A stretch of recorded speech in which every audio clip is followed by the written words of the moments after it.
आप सभी भक्तों को मेरी ओर से राम राम। आज हम इस वीडियो में सुनेंगे शालिग्राम जी की कहानी। पूरे कार्तिक मास में और कहानियों के साथ हमें शालिग्राम जी की कहानी भी सुननी चाहिए। आइए रसपान करते हैं। किसी गांव में एक बूढ़ी माँ रहती थी। वह नित्य नियम से शालिग्राम जी की सेवा किया करती थी। कार्तिक मास में वह गंगा स्नान का विचार कर पड़ोसन से कहने लगी कि मैं गंगा स्नान करने जा रही हूँ, तू मेरे शालिग्राम जी को रख ले और जब तक मैं नहीं आऊं तब तक उनकी सेवा करना। पड़ोसन बूढ़ी माँ की बात सुनकर खुश हो गई। उसे भगवान शालिग्राम जी की सेवा करने का मौका जो मिला, बाद में सोच में डूब गई कि मुझे तो सेवा करनी भी नहीं आती। मैंने बूढ़ी माँ से शालिग्राम तो ले लिया, अब मैं क्या करूंगी। वह बूढ़ी माँ के घर गई और बूढ़ी माँ से कहने लगी, मैंने आपसे शालिग्राम जी तो ले लिया पर मुझे सेवा करनी नहीं आती। फिर बुढ़िया माँ उसे समझाते हुए बोली कि तू सवेरे उठना, नदी से लोटा भर कर पानी लाना, आते समय बगीचे से पुष्प तुलसी भी लेते आना, भगवान को जल व कच्चे दूध से स्नान कराना, चंदन लगाकर पुष्प व तुलसी चढ़ाना, दूध का भोग लगाना, दोपहर को रसोई में जो कुछ भी बने भोग लगा देना, शाम को दिया जलाना, रात को सोते समय शालिग्राम जी को सुला देना। बस ऐसे ही पूजा करनी है। इतना समझाकर बूढ़ी माँ शालिग्राम को पड़ोसन को संभलाकर गंगा स्नान करने चली गई। अब पड़ोसन बहुत ही खुश हो गई। पड़ोसन ने सब कुछ बुढ़िया माँ के कहे अनुसार किया।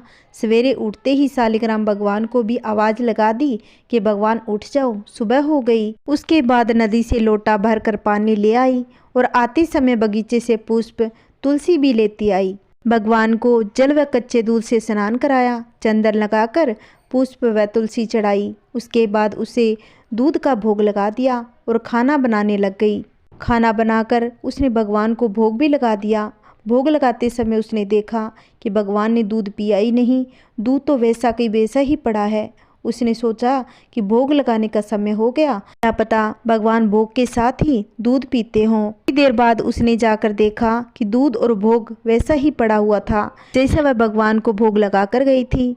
वह उदास मन से भगवान से हाथ जोड़कर बोली कि भगवान दूध भी पी लो और जीम लो, आप जीमोगे तो ही मैं जीमूं। थोड़ी देर के बाद फिर वापस आकर देखा कि भगवान ने ना तो दूध पिया ना ही खाना खाया। यह देखकर पड़ोसन को चिंता होने लगी। पड़ोसन भगवान से बोली कि भगवान आपकी मालकिन आएगी तो कहेगी तूने भगवान को दुबला पतला कर दिया, अभी तो 1 महीना पूरा बाकी है, खाना खाओगे तभी मैं खाना खाऊंगी। वह पड़ोसन भी भूखी ही बैठी रही। थोड़ी थोड़ी देर में आकर देखती रहती कि भगवान से जीमने के लिए मुनहार करती रहती। धीरे धीरे शाम पड़ गई। भगवान शालिग्राम जी ने सोचा कि अब तो दर्शन देना ही पड़ेगा, नहीं तो यह भूखी ही बैठी रहेगी। छोटा सा मोर मुकुट पीताम्बरधारी रूप लेकर पाटे पर बैठ गया। दूध पी लिया और जीम भी लिया। ऐसा ही रोज होता रहा। एक दिन भगवान ने पड़ोसन से कहा कि मैया मैं गाय चराने जा रहा हूँ। तो पड़ोसन कहने लगी थोड़े दिन तो रहोगे, क्यों जाते हो। पर भगवान नहीं माने। हाथ में सोने की लाठी, कंधे पर हीरे मोती का पीताम्बर डाल और गाय चराने चले गए। महीना बीता, बुढ़िया घर आई। स्नान ध्यान से निपट कर सोचा शालिग्राम जी को ले आऊं। बुढ़िया पड़ोसन के घर गई और पड़ोसन से बोली ला मेरा शालिग्राम जी दे दे। पड़ोसन कहने लगी अभी तो शालिग्राम जी शाम को आएंगे, अभी तो गाय चराने गए हैं। बुढ़िया शालिग्राम जी के लिए जिद करने लगी और झगड़ा हो गया। लोग वहाँ पर इकट्ठे हो गए तो पड़ोसन कहने लगी कि बुढ़िया को समझाओ, 1 महीना निकाला, जैसे शाम तक और सब्र करे। पर बुढ़िया नहीं मानी, धरना देकर बैठ गई और बोली मैं तो मेरे शालिग्राम जी को लेकर ही यहाँ से जाऊंगी। बुढ़िया माँ वहाँ पर जिद करने लगी, कहा कि तूने मेरे शालिग्राम जी को कहीं छुपा रखा है। पड़ोसन बार बार बोलती रही और समझाती रही कि शाम को जब शालिग्राम जी आएंगे तो ले जाना। शाम पड़े जब भगवान जी गाय चरा कर आए और गाय को उसकी जगह पर छोड़कर भगवान उस पड़ोसन के घर के मंदिर में विराजमान हो गए। तब पड़ोसन बुढ़िया माँ से बोली अब ले जाओ तुम्हारे शालिग्राम जी को। लेकिन पड़ोसन को तो शालिग्राम जी दिखाई दे रहे थे पर बुढ़िया माँ को भगवान जी दिखाई नहीं दिए। उसे कुछ समझ नहीं आया। बुढ़िया माँ बोली तू इतनी देर से क्यों मना कर रही थी, जरूर तूने ही कहीं छुपा रखा होगा।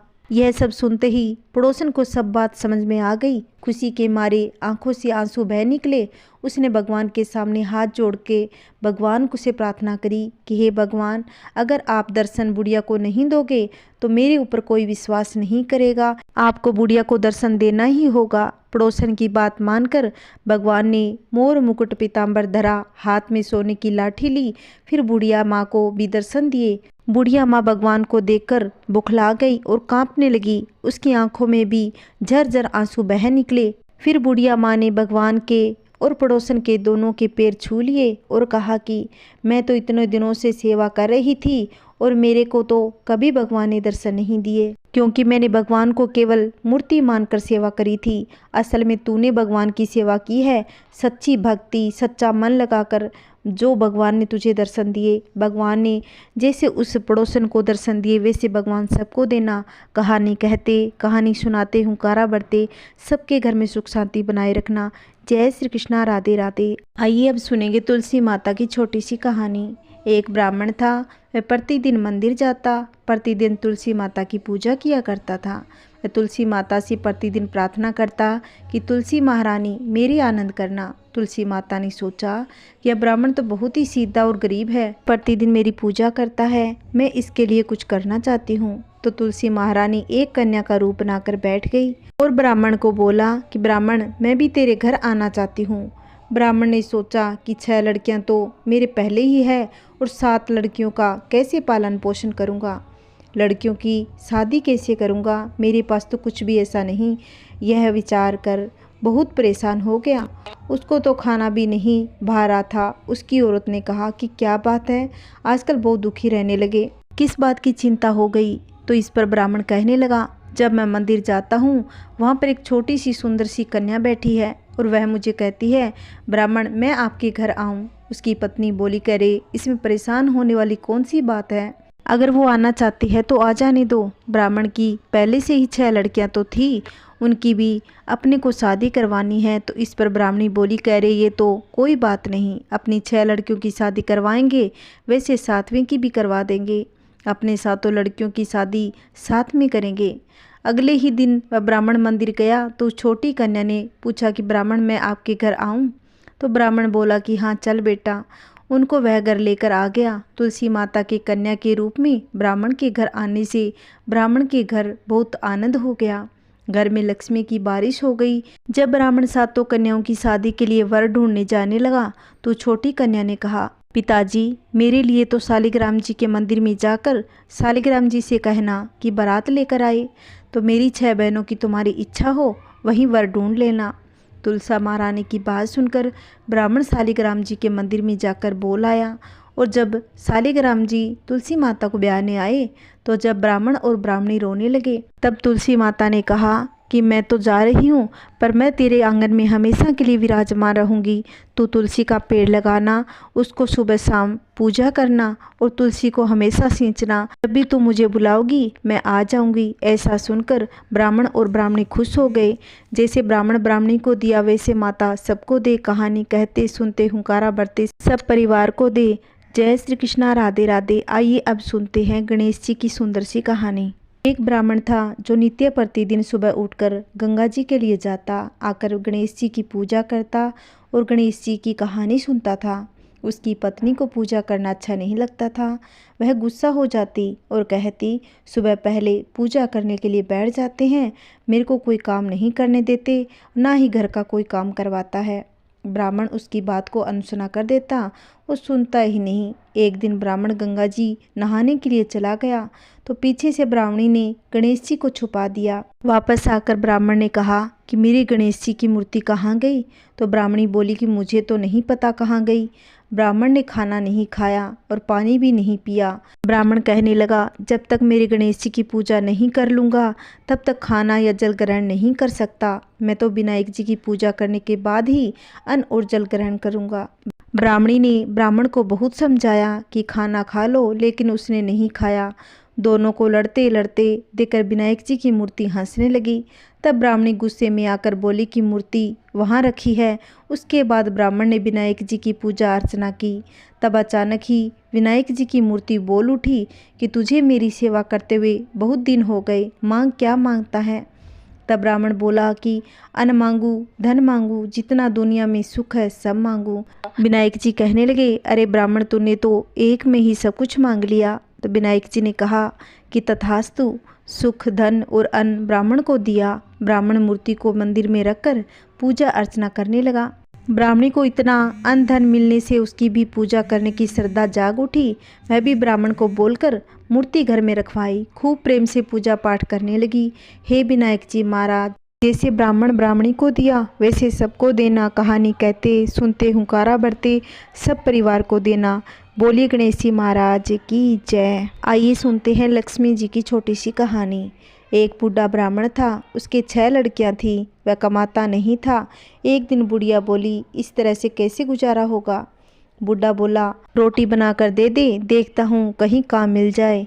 तो बुढ़िया ने रोटी बना कर दी। बूढ़ा लेकर चला गया, रेत के टीले पर जाकर बैठ गया। दोपहर हो गई, हाथ पैर धोकर रोटी खा ली और चलने लगा। लक्ष्मी माता देख रही थी। वह बोली, बड़ा भोला ब्राह्मण है।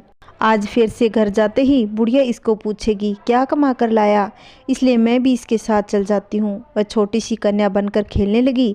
बापू, मैं तेरे साथ चलूँगी। वह बोला, चल। मैं 3 काम नहीं करूँगी। एक तो बर्तन नहीं मांजूंगी, दूसरा झाड़ू नहीं मारूंगी, तीसरा कपड़े नहीं बिछाऊंगी। ब्राह्मण बोला, मत करना, और घर में लड़कियां बहुत हैं, वो कर लेगी। बूढ़ा कंधे पर बिठाकर लड़की को घर ले आया। बुढ़िया बोली, क्या कमा कर लाया। बूढ़ा बोला, मैं तो लक्ष्मी माता लाया हूँ। वह बोली, ठीक है, जहाँ और खाएगी वहीं ये भी खा लेगी। तो ऐसा करते करते बहुत दिन बीत गए। उसके घर में आते ही खूब धन दौलत हो गया। एक दिन वह अपने बापू से कहने लगी कि बापू, मेरे सिर में दर्द है, इसलिए मुझे यहाँ से जाना होगा। तब बापू ने कहा, बेटी अंदर जाकर सो जाओ, यहाँ से कहीं नहीं जाना। वह बोली, मैं पिताजी यहाँ से जाऊँगी, घर घर की पोहनी हूँ, किसी को रुलाऊंगी, किसी को हंसाऊंगी, एक जगह बैठकर मेरा काम नहीं चलेगा।